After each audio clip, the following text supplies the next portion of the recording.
उम्मीद है मैंने डिस्टर्ब नहीं किया होगा। जिमल ने तुम्हें टैग किया था तो वहां तुम्हारी आईडी देखी।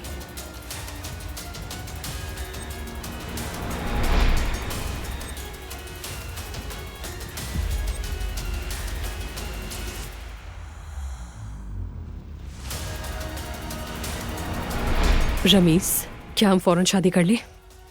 सब खत्म हो गया लैला, सब खत्म। तुम्हारा सोना चला गया, उसका बहुत दुख है। इन्वेस्टमेंट के लिए मुझे पैसे चाहिए। मैं कल जाकर उमर से बात करती हूँ, शायद उससे कुछ मिल जाए हमें।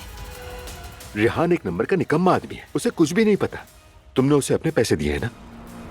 खुदा ही तुम्हारी मदद करे लैला, मैं अब क्या करूं? हमारे कर्जे बहुत ज्यादा बढ़ गए हैं, मैं बिल नहीं अदा कर पा रहा। ललित साहिबा को ढूंढ रहे हो तुम? बाबा आप ऐसा कैसे कर सकते हैं, मुझे समझ नहीं आ रहा। इसका बंदोबस्त करता हूँ। ये सब तुम्हारी बीवी के शैतानी दिमाग का किया धरा है। आप दोनों के दरमियान क्या चल रहा है?